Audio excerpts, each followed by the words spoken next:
हमें अपनी पावर खुद बनानी है, हमें अपनी पावर खुद बनानी है। हम आज तक मांगते हैं कि हमको दे दीजिए, हमको दे दीजिए। कोई तुम्हें पावर देने वाला नहीं है, कोई तुम्हें राजा बनाने वाला नहीं है, कोई तुम्हें प्रधानमंत्री बनाने वाला नहीं है, इवन यहाँ तक कि कोई तुम्हें एमपी बनाने वाला नहीं है। अगर कोई बना सकता है तो तुम खुद अपने आप को बना सकते हो। खुद खड़ा होना पड़ेगा, आपको निकलना पड़ेगा घर से, बार बार समझाना पड़ेगा बाबा साहब डॉक्टर अम्बेडकर को, समझाना पड़ेगा संविधान को, समझाना पड़ेगा इन लोगों की नीतियों को जो हमारे खिलाफ है।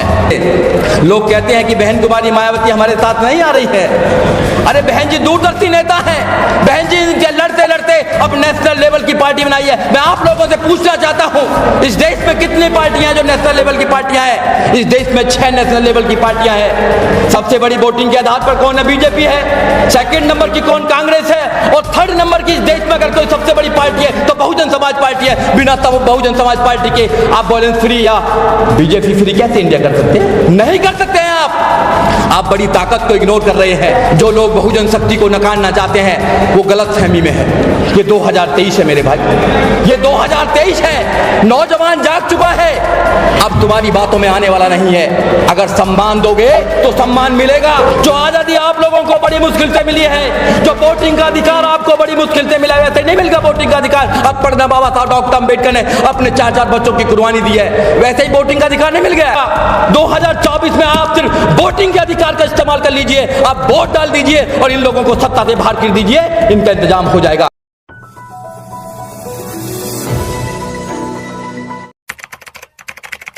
हमने वॉयलेंस को किताबों में नहीं पढ़ा, हमने वॉयलेंस को झेला है इस देश के अंदर। तो हमसे अच्छा वॉयलेंस के विषय में कौन जानता होगा? 2500 साल से इस देश में हम लोगों ने वॉयलेंस झेला है, हिंसा झेली है, हम जानते हैं हिंसा क्या होता है। और बाबा साहब डॉक्टर अम्बेडकर ने जब इस देश के अंदर संविधान लागू किया तो बाबा साहब डॉक्टर अम्बेडकर चाहते थे ये समाज कैसा बने? ये समाज न्याय पर आधारित बने, ये समाज समता पर आधारित बने, ये समाज बंधुता पर आधारित बने, ये समाज फ्रीडम पर आधारित बने। मगर कुछ चंद चालाक लोगों ने इस समाज को ऐसे नहीं बनने दिया और हिंसा की तरफ इस देश को जाने दिया। आज ये हिंसा हो रही है, आप लोगों को लग रहा है कि नई नई हिंसा है, ये नई नई हिंसा नहीं है, ये बहुत पुरानी हिंसा है। ये लोग हिंसा के मास्टर हैं, मास्टर। ये जानते हैं कि हम लोगों ने लोगों के वादे पूरे नहीं किए हैं, हम लोगों को जवाब क्या देंगे, इस देश को क्या जवाब देंगे हम? इसलिए हिंसा कराओ, हिंसा में लोगों को बांट दीजिए, धर्म के नाम पर बांट दीजिए, जाति के नाम पर बांट दीजिए, क्षेत्र के नाम पर बांट दीजिए। ये लोग बांटने का काम करते हैं और बांटकर हम लोगों को छोटी छोटी ताकतों में ये खत्म करने का काम करते हैं। मैं बताना चाहता हूं कि हमारे साथी मुलायम ने अभी बोला कि लोगों ने ज़ॉम्बी पैदा कर दिए हैं। ट्रेन के अंदर एक आदमी जब गोली मारता है एक संप्रदाय के लोगों को तो कहना भूल गए कि जो रक्षक है वही भक्षक बना दिए हैं। जब रक्षक जिन्हों को हमारी सुरक्षा दी गई है, अगर इस देश के अंदर वही अगर सत्ता के पक्ष में खड़े हो जाएंगे तो फिर किससे उम्मीद करेंगे कि आपकी कोई हिंसा को खत्म करेगा? ये देश ऐसे हालातों में है कि अगर 2024 में इन लोगों को नहीं रोका गया, अगर 2024 में अपनी ताकत नहीं बनाई गई तो ये देश आने वाले समय में, जो लोग कहते हैं संविधान को बदल देंगे, हाँ ये संविधान को बदल सकते हैं। आपने देखा इनका एक मिनिस्टर था अनंत कुमार हेगड़े, उन्होंने कहा कि we are here to destroy this, we are here to change the constitution of India. हम यहाँ पर हैं भारत के संविधान को बदलने के लिए है। और अब तो उनके आर्थिक सलाहकार ने भी बोल दिया कि नया संविधान बनना चाहिए देश के अंदर। ये संविधान को क्यों खत्म करना चाहते हैं, ये संविधान को क्यों बदलना चाहते हैं? क्योंकि संविधान आपको वोटिंग का अधिकार देता है, आपको शिक्षा का अधिकार देता है, आपको स्वतंत्रता का अधिकार देता है, आपको न्याय का अधिकार देता है। ये इसलिए बदलना चाहते हैं। और मैं कहना चाहता हूं, एक तरफ तो एनडीए है और एक तरफ इंडिया है, एक तरफ इंडिया है तो भारत के संविधान का आर्टिकल नंबर 1 क्या कहता है? India that is Bharat. और इस देश के बहुजन तो भारत में रहते हैं। जब तक आप भारत को नहीं मिलाएंगे, जब तक भारत को सम्मान नहीं करेंगे, जब तक भारत को अपने साथ नहीं मिलाएंगे, आप नहीं कर सकते, आप वॉयलेंस फ्री इंडिया नहीं कर सकते हैं। आप समझते हैं कि हमारी जो वोट है या हम लोग तो वैसे ही आ जाएंगे जैसे आप लोग हमारी वोटों को हमेशा से लेने का काम किया, हमको कभी मान सम्मान देने का काम नहीं किया, हमारी पीड़ा को देखने का काम नहीं किया। इस देश के अंदर हम लोग कैसे यहां से जन्म से लेकर मृत्यु तक कैसे सहन करते हैं, किसी ने इस बात पर कभी डिबेट करने की कोशिश नहीं करी। तो आज देख लीजिए आप देश के अंदर क्या हो रहा है। उन लोगों ने हमें बिखराव किया है, उन लोगों ने हमें नफरत के जाल में फंसा दिया है। ये नफरत का जाल इतना बड़ा हो गया है मेरे भाइयों कि अगर आज आप नहीं संभले तो कैसे संभलेंगे। लोग कहते हैं कि बहन कुमारी मायावती हमारे साथ नहीं आ रही है। अरे बहन जी दूरदर्शी नेता है, बहन जी लड़ते लड़ते अब नेशनल लेवल की पार्टी बनाई है। मैं आप लोगों से पूछना चाहता हूं, इस देश में कितनी पार्टियां जो नेशनल लेवल की पार्टियां हैं? इस देश में 6 नेशनल लेवल की पार्टियां हैं। सबसे बड़ी वोटिंग के आधार पर कौन है? बीजेपी है। सेकंड नंबर की कौन? कांग्रेस है। और थर्ड नंबर की इस देश में अगर कोई सबसे बड़ी पार्टी है तो बहुजन समाज पार्टी है। बिना बहुजन समाज पार्टी के आप वॉयलेंस फ्री या बीजेपी फ्री कैसे इंडिया कर सकते हैं? नहीं कर सकते हैं आप बड़ी ताकत को इग्नोर कर रहे हैं। ये गलतफहमी है आप लोगों की। जो लोग भी यहां पर बनाना चाहते हैं, हम भाईचारा बनाना चाहते हैं, सबसे ज्यादा जो हमको है इस देश में कि वॉयलेंस फ्री देश होना चाहिए। हम पीड़ित हैं इस बात के, हम संविधान के रक्षक हैं इस देश के अंदर, क्योंकि संविधान में हम सब लोगों को आजादी का अधिकार मिला है। हम जानते हैं, हम जीते हैं संविधान को, हम संविधान को मात्र पढ़ते नहीं है। इसलिए हमारा एक एक आदमी आज तैयार है इस सरकार को बदलने के लिए।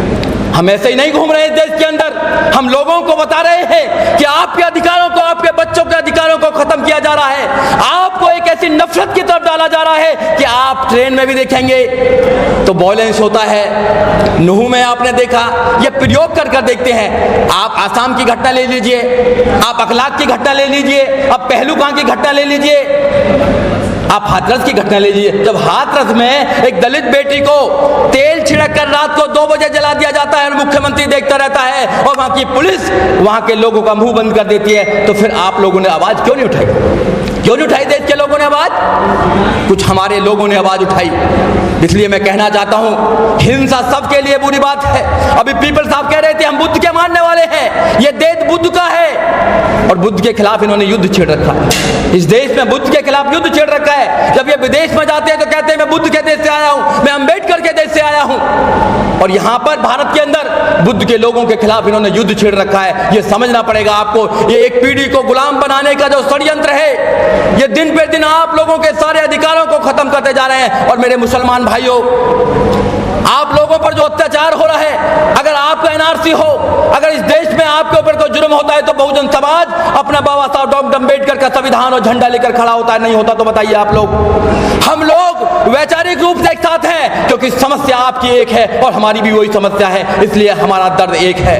और हम लोग आपस में नहीं समझेंगे तो कौन समझेगा इस देश के अंदर हमारी समस्या को? हमें अपनी पावर खुद बनानी है, हमें अपनी पावर खुद बनानी है। हम आज तक मांगते हैं कि हमको दे दीजिए, हमको दे दीजिए। कोई तुम्हें पावर देने वाला नहीं है, कोई तुम्हें राजा बनाने वाला नहीं है, कोई तुम्हें प्रधानमंत्री बनाने वाला नहीं है, इवन यहां तक कि कोई तुम्हें एमपी बनाने वाला नहीं है। अगर कोई बना सकता है तो तुम खुद अपने आप को बना सकते हो। खुद खड़ा होना पड़ेगा, आपको निकलना पड़ेगा घर से, बार बार समझाना पड़ेगा बाबा साहब डॉक्टर अम्बेडकर को, समझाना पड़ेगा संविधान को, समझाना पड़ेगा इन लोगों की नीतियों को जो हमारे खिलाफ है। आप लोग तैयार हैं इस बात के लिए? केवल आज यहां पर आए, आपने वॉयलेंस फ्री इंडिया का एक नारा दे दिया, क्या आप 1 साल के लिए पूरे देश में जा जाकर आप लोगों को समझाने के लिए तैयार होंगे? अगर होंगे तो आप लोग देखेंगे 2024 में माहौल बन रहा है, 2024 में लोग तैयार हो रहे हैं। आपने देख लेना, अभी चुनाव आने वाले हैं, देख लेना आप चुनाव 2024 से पहले चुनाव देखना क्या होने वाला है देश के अंदर। हम नौजवान खड़ा हो चुका है, किसान खड़ा हो चुका है, इस देश का जो मजदूर है, जो सड़क से संसद तक बनाता है, सुबह सुबह हमारे लोग देश की सफाई करते हैं, गटरों में उतरकर उनकी मौत हो जाती है। चंद्रयान पर भेज सकते हैं, यान भेजा ना भी अच्छी बात है, मगर गटर को साफ करने की मशीन नहीं बना सकते हैं। ये तुम्हारे खिलाफ षड्यंत्र है जो हजारों सालों से चला रहा है, आज भी चल रहे। जब इन लोगों को संविधान बनाने का या इन लोगों को कोई ग्रंथ बनाने का मौका मिला तो क्या कहते थे? एक पढ़ सकता है, एक लड़ सकता है, एक व्यापार कर सकता है और बहुत सारे लोग गुलामी करेंगे।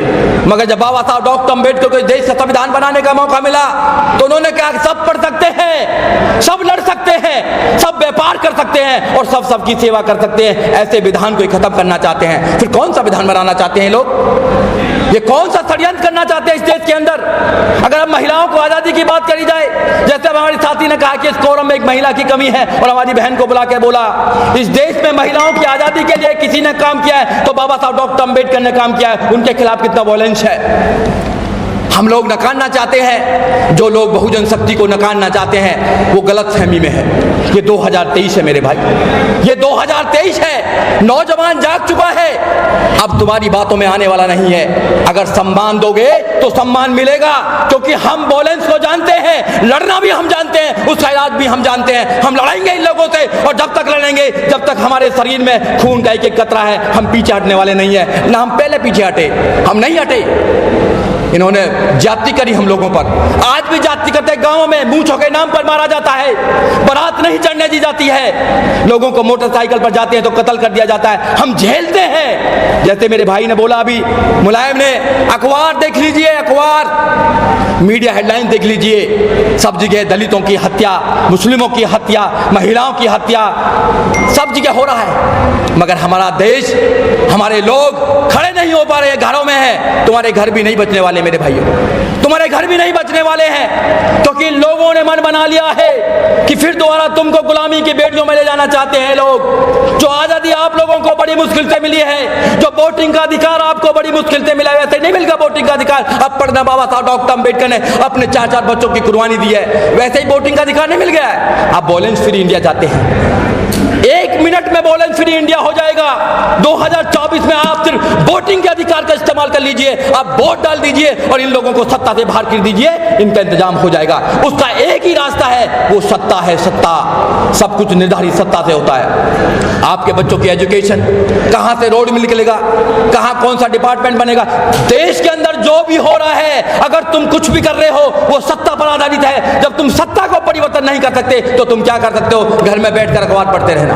अखबार पढ़ो घर में बैठकर, न्यूज देखिए घर में बैठकर। वॉयलेंस हो रहा है, वॉयलेंस हो रहा है। इधर से कुछ लोग लफंगे आ जाते हैं, उधर से कुछ लोग आ जाते हैं और देश को एक मैसेज देना चाहते हैं। क्या मैसेज देना चाहते हैं? धर्म के नाम पर देश को बांटना चाहते हैं, धर्म के नाम पर देश को बांटना चाहते हैं। आप लोगों को समझाना पड़ेगा, ये जिम्मेदार साथियों की ये ड्यूटी है। मैं धन्यवाद देना चाहूंगा कैंपेन के लोगों को, जिन्होंने कम से कम ये सोचा कि इस देश में वॉयलेंस है, इस देश में वॉयलेंस है, फ्री होना चाहिए देश वॉयलेंस। कम से कम किसी ने सोचा।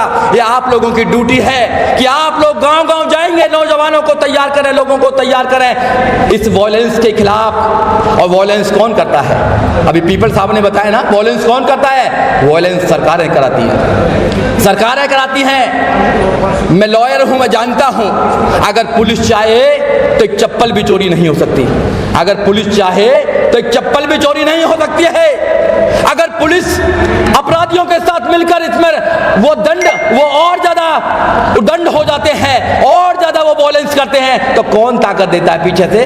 किसका टेलीफोन जाता है ये देखना पड़ेगा आप लोगों को कि टेलीफोन करने वाला लोग कौन है। उसके टेलीफोन का तार काटना पड़ेगा आपको, तार काटना पड़ेगा आपको। ये लोग वॉयलेंस को बढ़ावा देते हैं क्योंकि ये देश के लोगों के सामने आंखों में आंखें डालकर उनसे उनके सवालों का जवाब नहीं दे सकते हैं, क्योंकि इन्होंने जो देश से वादे किए थे उन वादों को ये पूरा नहीं कर पाए हैं। और देश के अंदर एक ऐसी दिशा की तरफ देश को ले जा रहे हैं जहां पर एक दूसरे से नफरत करते हैं लोग बाग। ये देश हमारा ऐसा था क्या? ये देश ऐसा है क्या?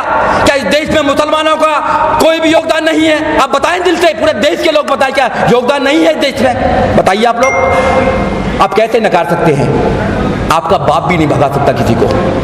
आप एक माहौल बनाना चाहते हैं, सिर्फ आप ये लोगों को दिखाना चाहते हैं कि नहीं कोई खतरा है हमारे लिए कोई खतरा नहीं है। अगर इसके अंदर कोई खतरा है तो ये बीजेपी वाले लोग खतरे में, आरएसएस वाले लोग खतरा है इस देश के लिए, जो ऐसी रणनीति को बनाते हैं। मैं डरता नहीं हूं इनसे, मैं इनसे नहीं डरता, हमारे लोग नहीं डरते इन लोगों से, क्योंकि हम इन लोगों से 2500 से लड़ते आए हैं, हम ऐसी व्यवस्था से लड़ते आए हैं। तो आप लोगों को खड़ा होना पड़ेगा, आपको तैयार होना पड़ेगा और आपको भाईचारा बनाना पड़ेगा। जब तक आप भाईचारा नहीं बनाएंगे तो जब तक बात बनने वाली नहीं है। साथियों, जुल्म के साये में मुंह खोलेगा कौन? जुल्म के साये में मुंह खोलेगा कौन, और हम भी चुप रहेंगे तो फिर बोलेगा कौन, हम भी चुप रहेंगे तो बोलेगा कौन। ये आपके बच्चों को स्कूल से निकाल कर रोड पर ये दंगा कराने के लिए ट्रेनिंग दे रहे हैं। ये समझना पड़ेगा देश के लोगों को, इस देश में IAS, PCS, doctor, engineer, professor, जज, वकील बनने की जो ट्रेनिंग देते हैं वहां पर दूसरी ट्रेनिंग दी जा रही है। आपके बच्चों को तैयार किया जा रहा है कि अपने भाइयों से लड़ो, अपने भाइयों के नफरत फैलाने का काम करो। और रात दिन कुछ लोग तो नफरत फैलाने, जब इनके मिनिस्टर्स, इनके मेंबर ऑफ पार्लियामेंट, इनके नेता जब ऐसी ऐसी भाषणों का इस्तेमाल करते हैं और मीडिया उनको दिखाने का काम करती है, इस देश में जो डेमोक्रेसी का चौथा पिलर मीडिया है वो भी खत्म हो चुका है। कहाँ है डेमोक्रेसी इस देश के अंदर? अगर आप फंडामेंटल राइट्स का उपयोग करेंगे, आप आर्टिकल 9 का उपयोग करेंगे, आप अपनी बात को कहने का बात करेंगे, तो कलम पर पहरा लगाएंगे, आपको जेल में डालने का काम करेंगे, आप पे UAP लगाएंगे, आप पर NSA लगाने का काम करेंगे और जेल में डालने का काम करेंगे। जब इस समाज को आपने जेल बना दिया है तो जेल में जाने से क्या डरना है? आपको लड़ना पड़ेगा। आपको भागने का कोई और नहीं है, आपके पास कोई साधन नहीं है भागने का, कहीं नहीं भाग सकते। ये लोग तो पैसे वाले लोग हैं, विदेश में सेटल हो जाएंगे। रिपोर्ट भी आई है अभी, 1 लाख से ज्यादा विदेश में सेटल हो गए। आप कहाँ जाएंगे?